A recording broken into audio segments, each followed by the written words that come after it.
안녕하세요, 글라성입니다. 네, 요즘에 유튜브 업로드가 많이 뜸했죠. 제가 학업이 너무 바쁘다 보니까 눈코 뜰 새 없이 너무 바쁘게 과제하다가 영상을 찍을 시간이 없을 뿐더러 편집할 시간도 없어가지고 못 올렸습니다, 여태까지. 그래도 오늘은 어떻게든 짬을 좀 내가지고 영상도 빠르게 찍고 편집도 좀 빠르게 해가지고 영상을 하나 올려보려고 합니다. 영상이 좀 많이 조악해도 양해 부탁드립니다. 이번 영상에서는 제가 왜 싱가포르에 오게 됐는지에 대해서 설명해 보려고 해요. 제 개인적인 그런 현실적인 이야기랑 싱가포르 비전 두 가지로 나눠서 설명해 보려고 하는데요. 개인사가 담겨 있어가지고 좀 구체적이고 사람에 따라서 불편하게 느낄 수 있습니다.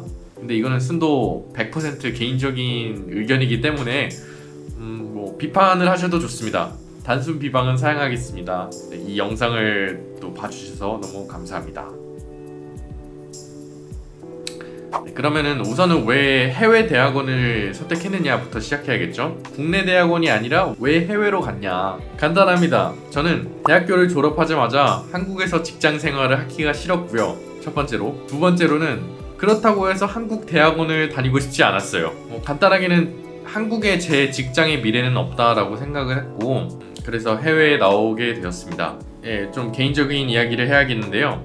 저는 학사로 도시 설계, 도시 계획을 공부했습니다. 4년 내리 공부하면서 느낀 거는 이미 한국은 선진국, 영어로는 developed country라고 하죠. 다른 말로 하면은 이미 개발이 될 대로 된 상태라는 거죠. 세종시 이후로 한국의 대규모 도시 개발은 없었죠. 다들 아시다시피 우리나라의 도시 트렌드는 개발에서 좀 벗어나가지고 이제는 관리 아니면은 재생 쪽으로 와 있습니다. 이 관리 재생이란 거는 단어에서도 좀 느껴지지만은 대부분 소규모로 일어납니다. 근데 소규모라고 해서 대충 하는 게 절대 없습니다. 작은 부분을 세세하게 신경 쓰고 의견이 다른 사람들, 시민들을 만나가지고 조율하고 또 관계자들의 이해관계까지 정리하다 보면은 머리털 다 빠집니다. 심적인 스트레스와 고민들이 엄청나게 심합니다.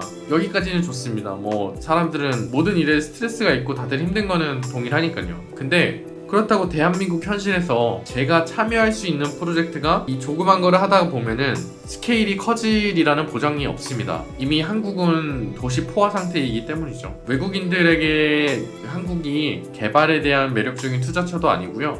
간단하게 말해서 저한테는 한국이 좀 재미가 없었습니다. 그래서 저는 큰 그림을 그리게 됐는데요. 우습긴 하지만 첫 번째로 이왕 스트레스 받을 거면은 좀 큰 판으로 나가보자. 외국으로 나가보자. 그래, 한번 가보자. 그래서 외국에서 커리어를 쌓고 좀 능력 좀 있다 싶으면은 만약에 통일이 되면은 그때 돌아오자. 안 되면은 통일 안 되면은 그냥 외국에서 살고. 네, 좀 우스운 얘기지만 저는 개인적으로 제가 살아있을 때는 통일이 된다고 믿습니다. 그리고 통일이 되면은 한 나라에 두 가지 체제가 있을 것 같아요. 남쪽과 북쪽. 민주주의 체제와 사회주의 체제. 근데 둘 다 자본주의인 그런 참 오묘한 나라가 될 것 같은데, 체제랑 상관없이 건설 경기가 외국 자본에 의해서 엄청나게 활성화가 될 거고요.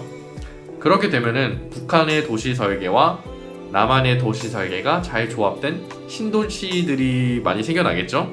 그러면은 한국은 우리 북한 사회주의 도시 설계와 남한의 민주주의 도시 설계가 만나서 새로운 신도시를 만들겠다 하면서 선전을 엄청나게 하게 될 겁니다. 저도 되게 궁금한데요. 그런 신도시가 나타나게 되면은 어떤 모양새일까요? 너무 궁금합니다.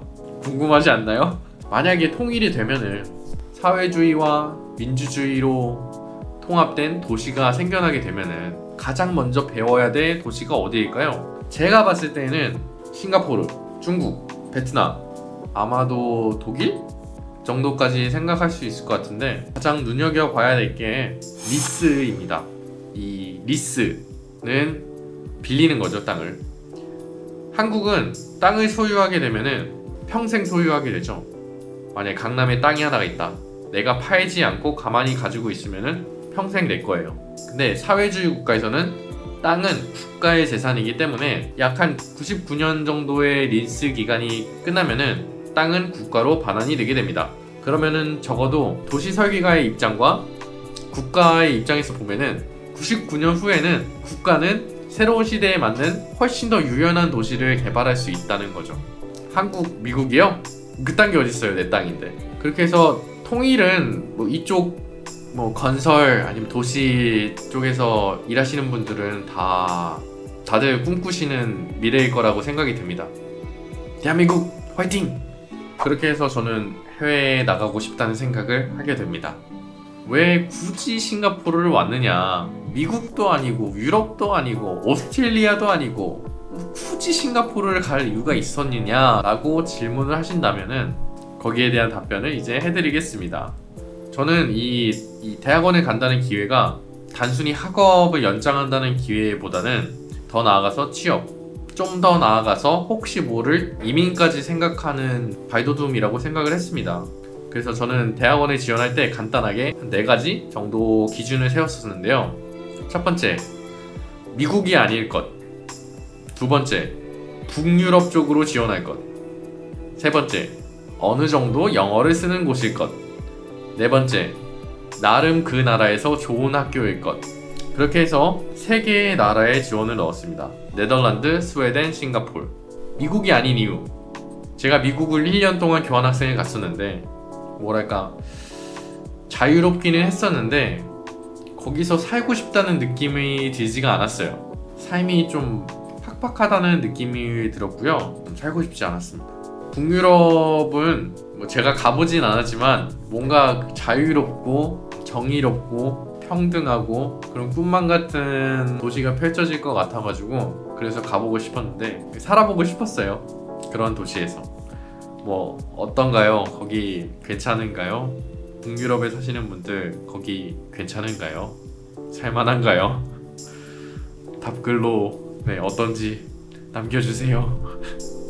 그리고 어느 정도 영어를 쓰는 나라일 것. 이거는 공부하기도 바쁜데 새로운 언어를 배우면서까지 나의 시간을 많이 투자하기는 싫었고요. 영어권의 나라에 가서 바로 학업에 뛰어들 수 있고 졸업하자마자 직장을 바로 구할 수 있는 그런 환경이길 원해서 영어권에 있는 나라에 가고 싶었습니다. 그리고 그 나라에서 나름 좋은 학교를 고르는 이유는 이왕이면 다 옹치마죠.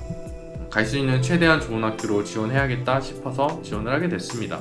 그렇게 해서 결과적으로는 델프트, KTH, NUS를 지원했고요. 델프트는 너무 가고 싶었던 대학이어서 넣었는데 물론 제 전공에 있어서 세계 1위 대학이기도 해서 넣었기도 하지만 결과적으로는 델프트 공대를 떨어졌습니다. 그리고 나머지 스웨덴의 KTH 그리고 싱가포르의 NUS를 붙었습니다. 사실 아직도 델프트를 왜 떨어졌는지 정확히 모르겠어요. 그 사람들이 이유를 알려주는 사람들도 아니고 그냥 간단하게 너보다 그 이메일로 간단하게 너보다 더 괜찮은 학생들이 많아서 널 떨어뜨리게 됐어. 미안해.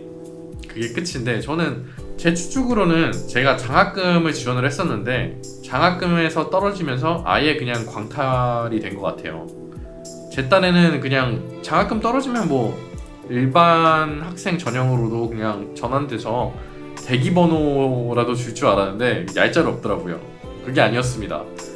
뭐 어쨌든 이미 떨어진 거 버스는 떠났으니까 나머지 붙은 2개 학교 저는 많이 안 넣어서 저는 3개밖에 안 넣었는데 그 중에서 2개 붙었으니까 2개의 대학에서 고민을 많이 했는데요. 북유럽의 스웨덴과 동남아시아의 싱가포르 2 학교 다 뭐 찾아보시면은 아시겠지만 나쁜 학교는 아닙니다. 그 나라에서 어느 정도 인정을 받고 꽤 최상위권이라고 하는 그런 학교들입니다.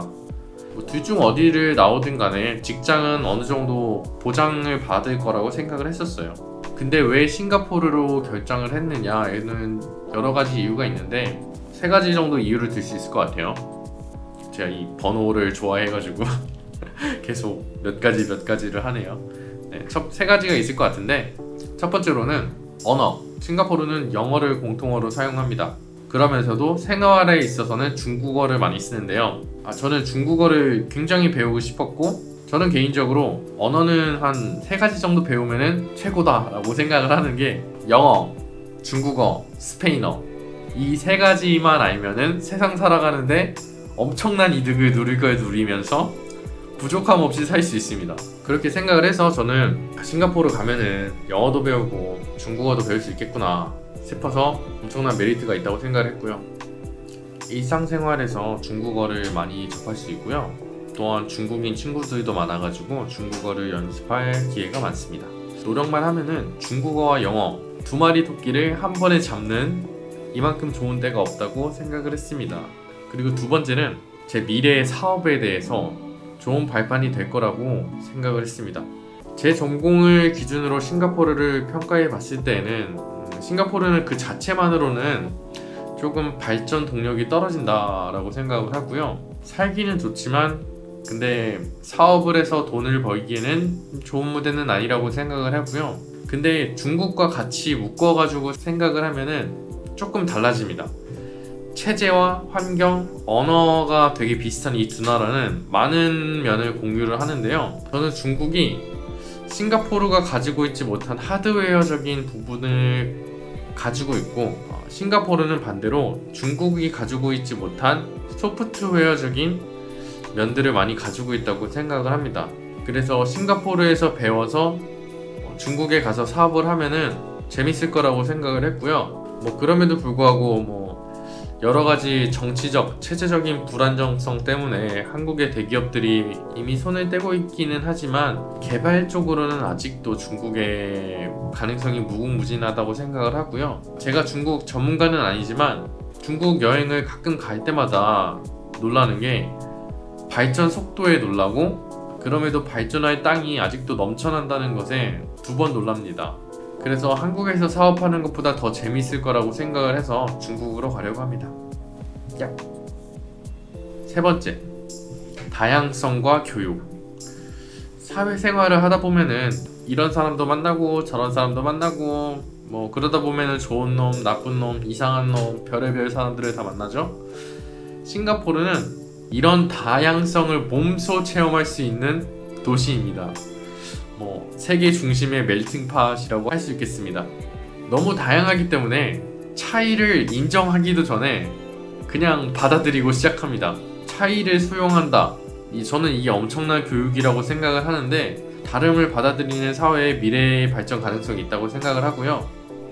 교육의 입장에서 봤을 때 다양성 수용 이거는 가르쳐줄 수가 없습니다. 가르칠 수가 없습니다.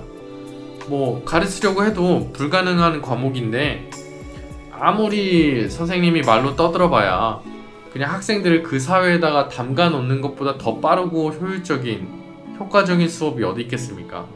이거는 돈으로도 한국에서도 되게 배우기 힘든 그런 덕목이라고 할 수 있겠습니다.